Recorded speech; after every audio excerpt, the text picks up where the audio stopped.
they offer few incentives for people to try their best. So the Davis-Moore thesis says that this difference between income levels, or difference between social classes, is a good thing because it provides us an incentive to try our best. Not everybody agrees with the Davis-Moore thesis for a few reasons. One of which is that we find it hard to attach a specific importance, functional importance, to any given position. So this idea that the greater importance of a position, the more rewards there should be, it's hard to determine what is a more important position when you're comparing them to one another, and how much of a reward should be offered for any given position. It also ignores how social stratification can hinder the development of people's individual talents. So if you start out with a lower ascribed status, that can harm you overall in your achieved status and what you are able to achieve, because you have fewer opportunities for achievement. All right? Social stratification with technology. All right. Here we're looking at different types of societies, and this goes back to Lenski's model of viewing society on a spectrum of technological development.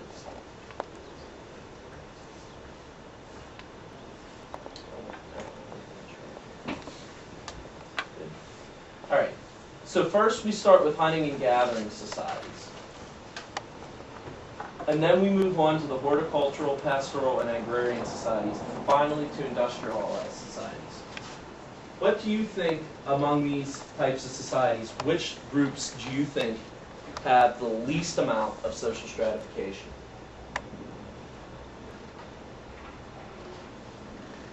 Evan, what do you think?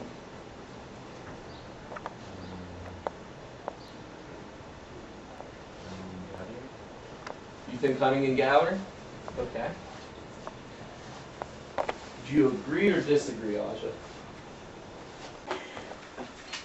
Okay. Good morning. Good morning. How's everybody doing this morning? Just well. Dandy. Fabulous. Swell. Great.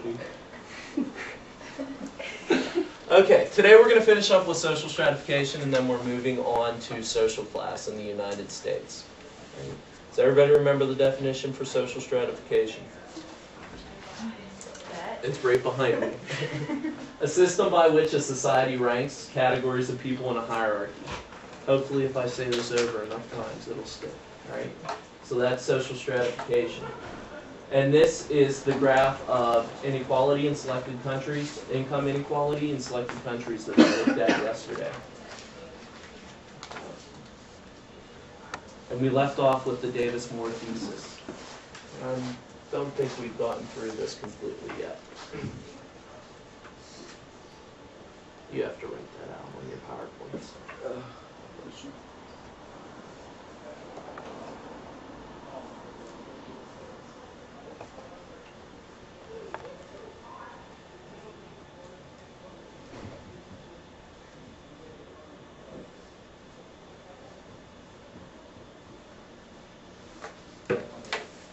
Okay.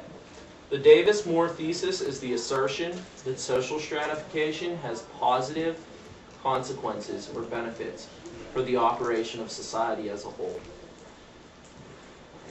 Mark, can you read the next two bullets underneath that? Yeah. The greater the importance of a position, the more rewards of society attached to it. How do you say that word? Egalitarian. Egalitarian societies offer little incentive for people to try their best. Okay. Or evaluation. So this is part of the Davis-Moore thesis, is the idea that the more important a position is to the operation of a society, the more rewards that should go along with that position. So a doctor should be paid more than a gas station attendant. All right. Better. What was that word you couldn't say? What is that? Egalitarian. Egalitarian societies are societies that are equal or as close to equal as possible. They tend to minimize the amount of income inequality within a country. All right. And another part of this thesis is that in egalitarian societies, because everybody receives nearly the same level of income, there's very little incentive for people to try to do their best. All right. So this was a criticism of like communism. If everybody's going to be paid the same, receive the same amount of food rations, what's the sense of me putting in the extra work to go the extra mile? Because there's no greater benefit for me. All right. Do you agree with the Davis-Moore thesis? Those of you that agree, raise your hand. Those of you that disagree, raise your hand. Those of you that are comatose, raise your hand. Okay. Well, do you think that there should be more rewards for people who have more important positions in society? Autumn, you're nodding. Is that a yes? Yes, yes. That's a yes? Why do you think that? Well, if you don't get a greater reward, why you don't try harder? Okay. All right. Amanda, what do you think? I agree. You agree? Gary? I agree. Okay. Does anybody think that maybe there shouldn't be such difference between the amount of rewards that different people in society gain? What about things like we've seen on the news lately with CEOs of companies taking millions of dollars in bonuses right after the federal government had to bail their company out with billions of dollars in taxpayer money?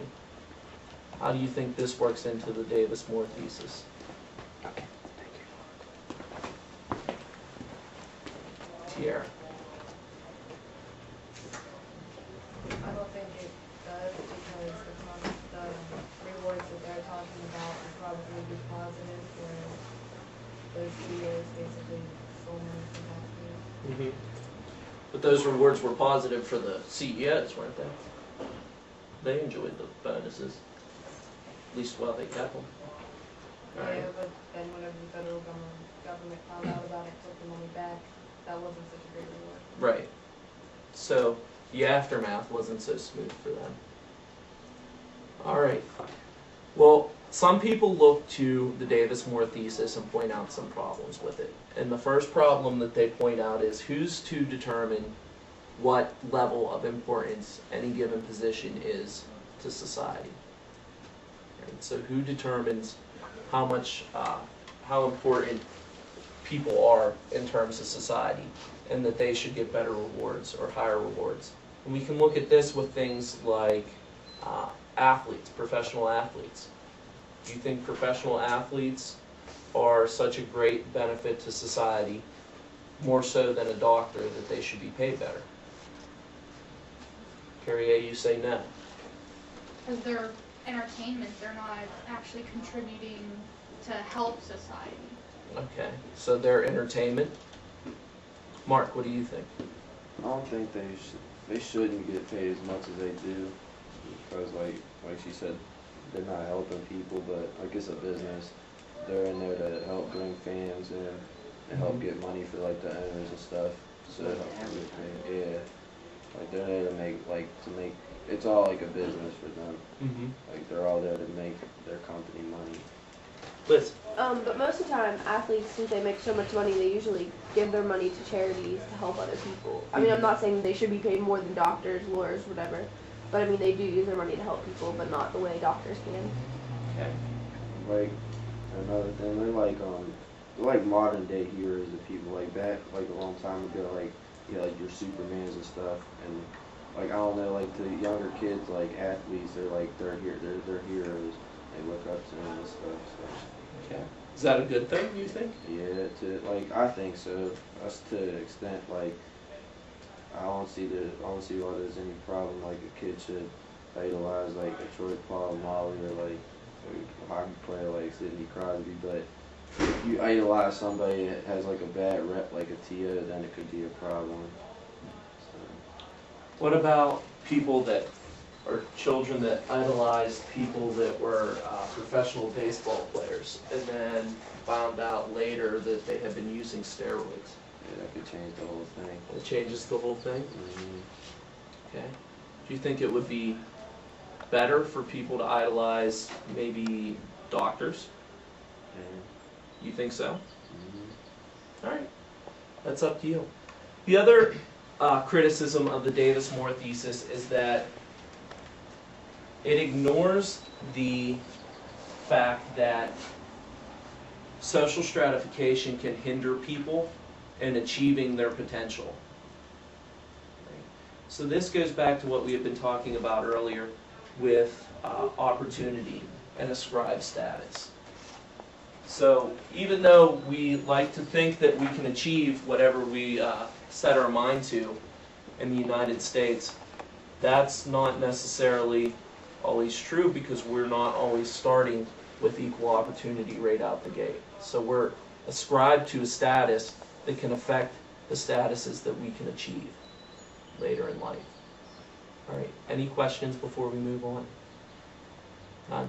Good. All right.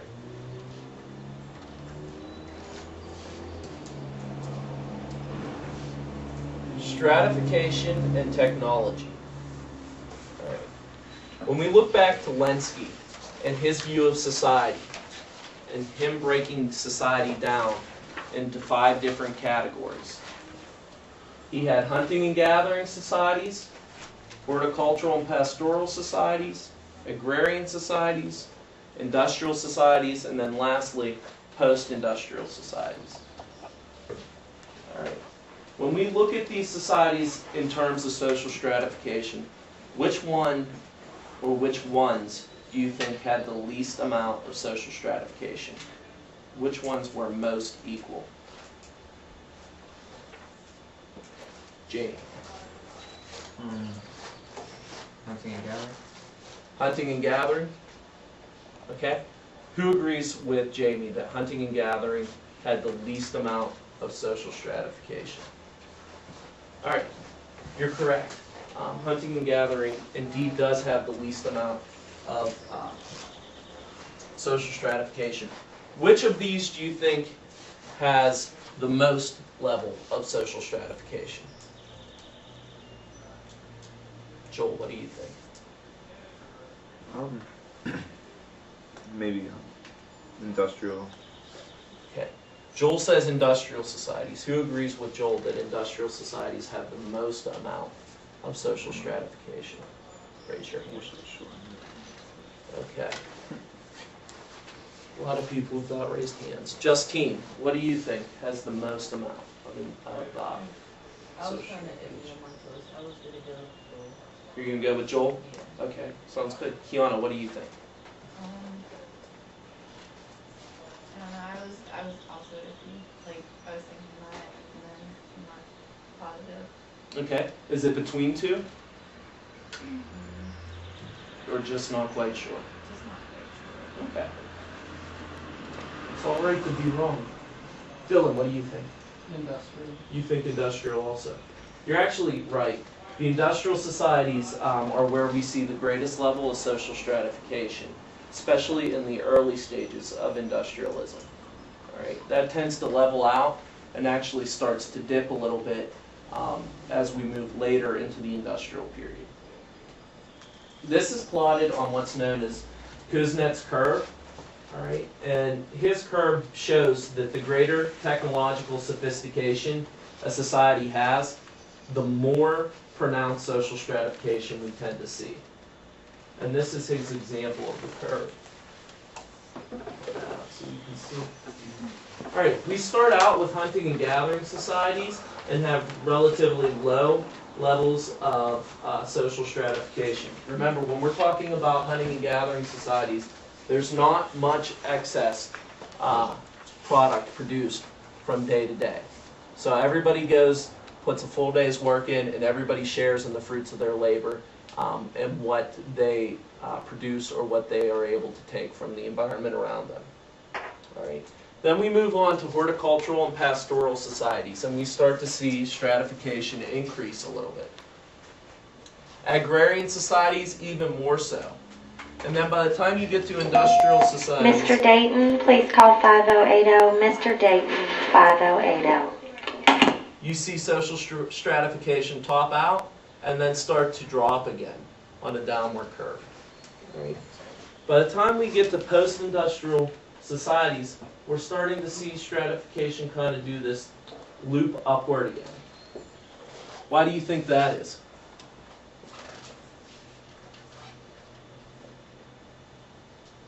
Cheyenne, why do you think you might see post-industrial start to loop upwards again? Because people are starting to, like, classes are starting to emerge again. People are becoming lower class and upper class again. Okay, so the middle class is becoming thinner. There's more lower class and upper class, so the stratification's a little bit deeper maybe. All right. Kirsten, what do you think? I agree. I think that the classes started to share because, like, all the technology and stuff, more people could get more of what they wanted and some people couldn't. Okay, technology's key to this. What about technology? Because remember, post-industrial societies are based on information and technology. What comes with technology? Lauren? Not quite sure. Okay. Well, when new technology comes out, does everybody get that technology at the same time? No? Devin? Some people like wait for the prices to drop before like they go and get it. Okay, so some people can't afford it right off the bat. They have to wait for the prices to come down before they go out and get the new technology. All right, that's part of it.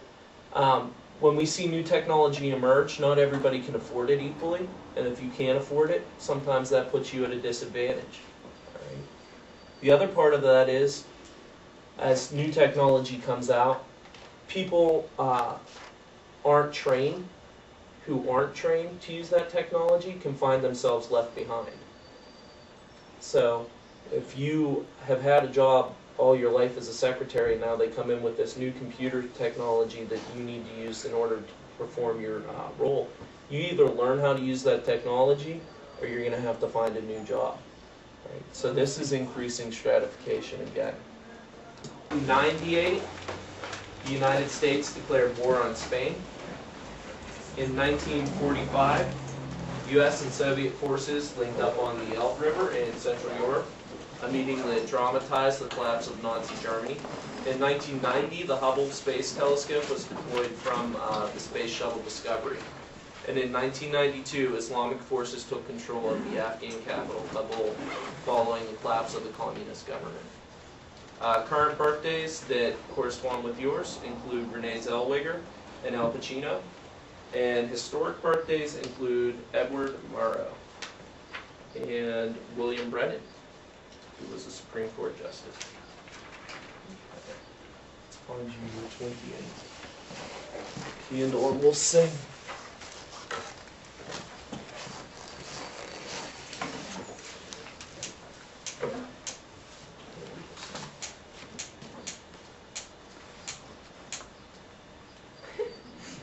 Do you know how to work a lighter? Liz, I know how to work a lighter. Are you sure? I mean, you're not getting anything out of there. I'm not. Do you need help? I think it's dead. Yes. Come on. Here. Liz volunteered. Liz wants to help. There's nothing even in there. Hence the problem. There's nothing in there. Yeah, it's not Wait gonna work. later. Oh man. It's out. All right. Rub sticks together. Any smokers? Come on, Terry, you got a lighter in there. I know you haven't quit yet. It's in the car. Oh, okay. Well, good for you. I try to keep it off the coffee. Let me see if I have a. Should have. Maybe if the spark hits it. No, I learned from Mr. Divini in 10th grade to not light a candle with a spark. I sat there for an hour and a half trying to light a candle with a little Bunsen burner thing, and it would not light because it sparked. It was not a flame. Trust me, I have tried. Ah, Spaid matches. I was a Boy Scout. Always prepared. I'll take that. Liz, that's your name. Yeah, That's hard. I made these. I had Mrs. Cody make just to say number 10 here, Liz, and then number 10. But she messed Okay. up. Can we get a note by chance, Mr. Moon? Sure. Hold on. I'll play the circus thing. That's You my love favorite. that thing, That's my don't you? favorite thing. Thank goodness. I'm not gonna go through the whole. I'm just gonna do the end. Oh, man. You inhaled that. Which way is the music? Up or down? Here he is. Okay. Got it. Happy birthday to you. Happy birthday to you. Happy birthday, dear Dylan. Happy birthday to you.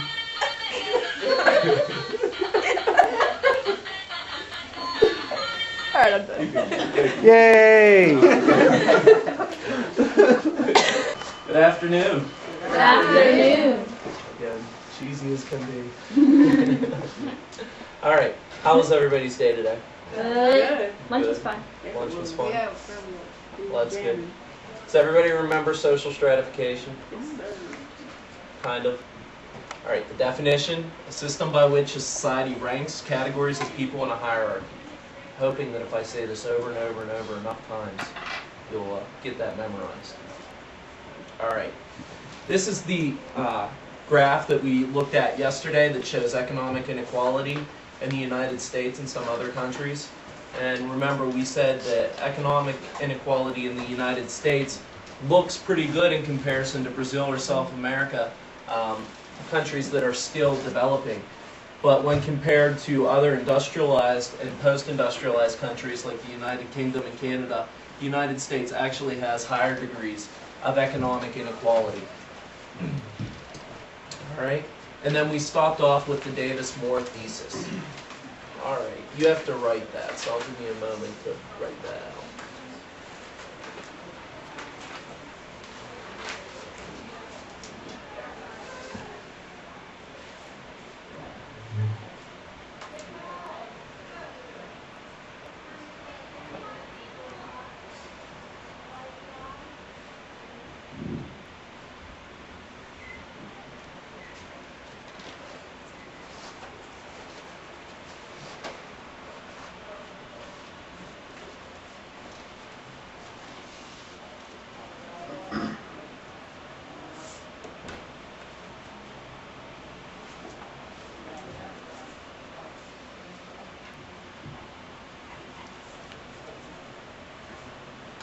Okay, the Davis-Moore thesis states that social stratification and inequality can actually have positive benefits for society as a whole. Warren, can you read me those next two bullets? Xavier, I'm sorry. Can you read me those next two bullets? By your last name? Don't worry, we'll just edit that part out. The greater importance of a position, the more rewards a society attaches to it. Egalitarian societies offer little incentive for people to try and go. All right, this is why people look at the Davis-Moore thesis and say that it can, social stratification can actually have positive benefits for society as a whole. It's because they say without any reason to try harder, to do better, without those rewards, people will never strive to be better or strive to have those higher levels of achievement. So this was always an argument against communism. This egalitarian society is offering little benefits for people to try their best. If you're going to get paid the same as me, regardless if we put in equal amounts of work or if you work twice as hard as me, why should I work any harder? I'll do the bare minimum and receive the same rations of food and the same pay for my day's work as everybody else. So there's no reason to kind of try harder. And then this, the greater importance of a position, the more rewards a society attaches to it. This is where we look at things like a doctor. and say, well, you know what, he is more valuable to society than maybe the gas station attendant is. Right? So do you agree with the Davis-Moore thesis? Yes? No? A few heads nodded. Do you agree with the Davis-Moore thesis? Raise your hand. You disagree with the Davis-Moore thesis? Raise your hand. Can you explain it again? It says that inequality in a society can actually be a good thing. Okay. That without inequality in a society, people have no reason to try harder. And because certain jobs in a society provide more benefit for the society itself, they should be rewarded more for fulfilling those jobs.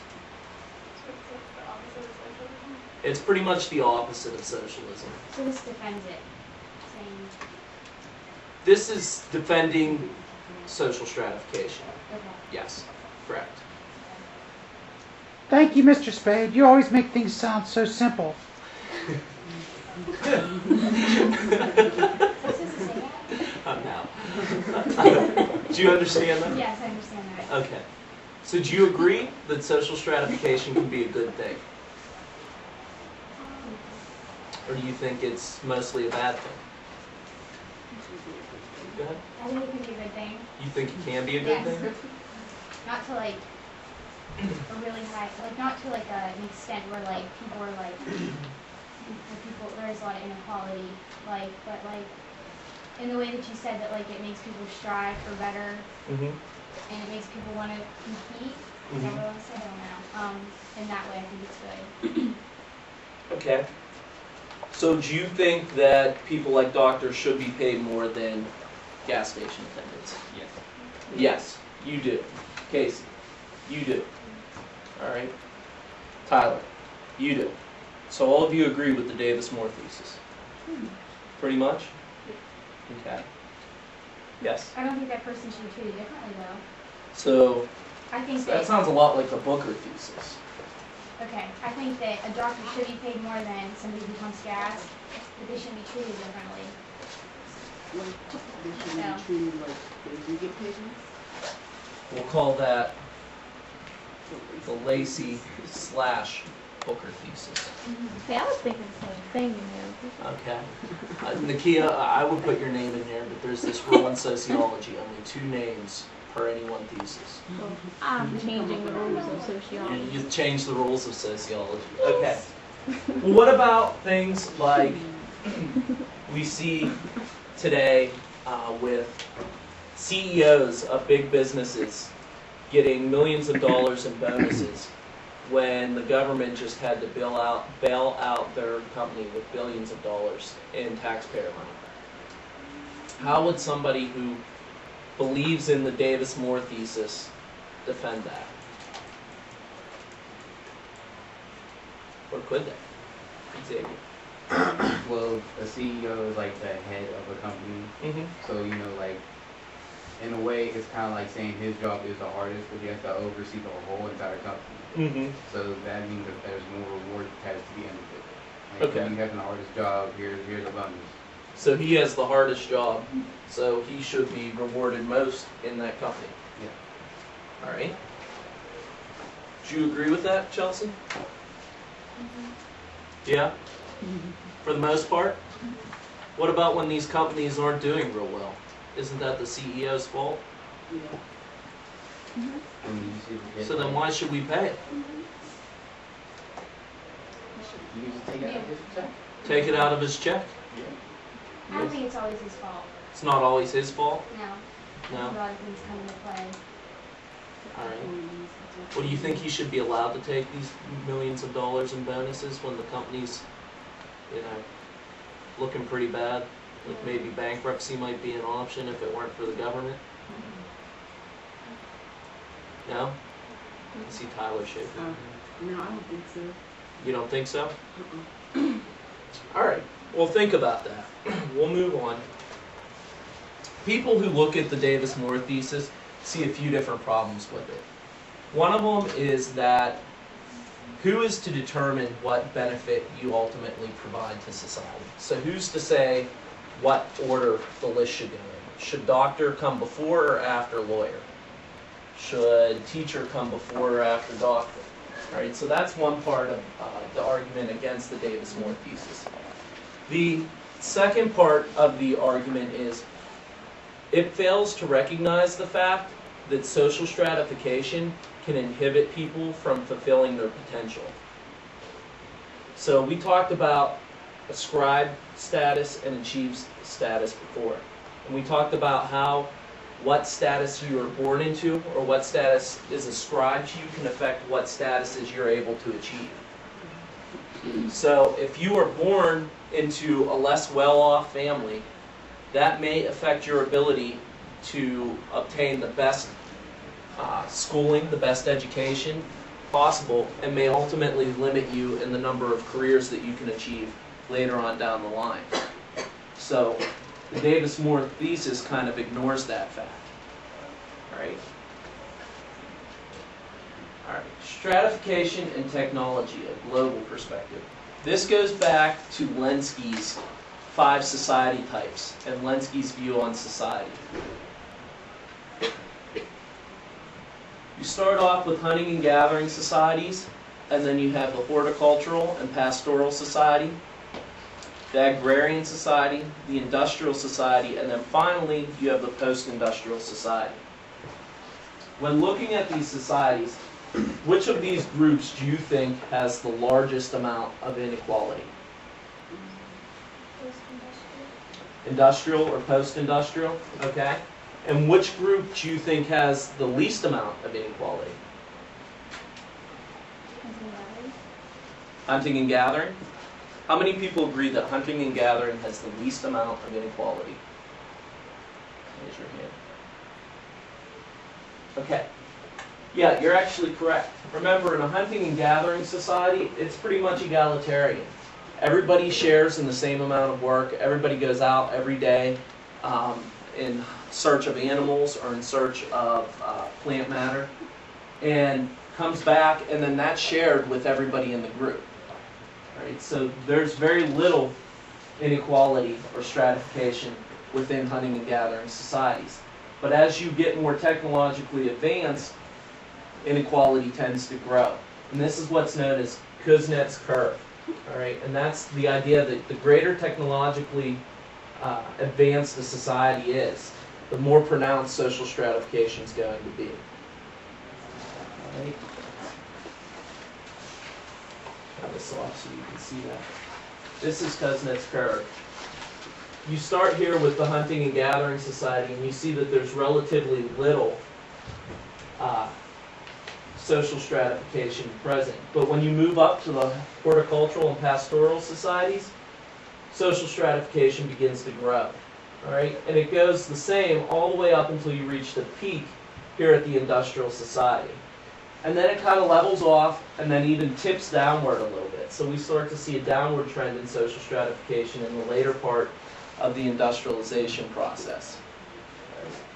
But then once post-industrial society begins to take place and form, we start to see social stratification increase again. Why do you think social stratification might increase with a post-industrial society? Laura, what do you think? People do different stuff and that to each other and People do different things? Yeah. All right. What does a post-industrial society emphasize? Luke? Information. Information. And how do we spread information in a post-industrial society? Technology, right. So this is part of why we start to see the social stratification increase again, is because as technology increases, everybody doesn't have equal access to that technology. So the people that can afford it first are going to get a hand up on the people who can't afford the technology yet. And a lot of jobs that were traditionally in place that you could get a good job coming right out of high school, a manufacturing job, and you'd have relative stability for the rest of your life, they're starting to be outsourced and replaced with these technologically advanced jobs that require further training, usually an advanced degree, and people might have to go back to school and retrain. Lakia. Can you explain the difference between post-industrial and industrial? Sure. An industrial society is one in which people are making products with machines. Think of an assembly line, all right? Making cars, things where you would go and work in a factory. Right? The post-industrial society is more concerned with information technology and the spread of ideas. Right? So you would see more in terms of the service sector or information sector instead of machine fabricating different products. Okay? Thank you. Good. All right. This is a map of income inequality throughout the world. The darker colors of green indicate higher levels of inequality, and the lightest colors of green indicate the lowest amount of inequality. And this shows, just like the graph that we looked at earlier, when we compare ourselves in the United States to places in South America, Africa, the Middle East, the United States fares pretty well in terms of inequality or social stratification. But when you compare the United States to places like Canada or Western Europe, there's actually a lot more social stratification and income inequality in the United States than there are in other industrialized countries. All right. We'll begin on social class in the United States. You want the lights off or lights on? Lights off. Lights Okay. off is fine. Off's good. All right. Large cities. All right. And when you compare this to places that have the darkest red, where's the darkest red? Where are you seeing some dark red? In the south, all right? Some here in the rural south. There's some here on these kind of hinterlands in Texas, New Mexico, and Arizona. And then we see some red here in the Appalachian Mountains, okay, in Appalachia, West Virginia, Kentucky. You see some of that dark red. And this shows the difference between rural Americas and urban cities, and the difference in income in those two places. Okay. So that wraps this up for today about social class in the United States. Tomorrow we're going to be watching the movie 30 Days that talks about trying to live on minimum wage even for just 30 days and the difficulties that can come with that. Right? So that goes back to what we were talking about with working class families and lower class families working on minimum wage, the working poor. All right? All right, good.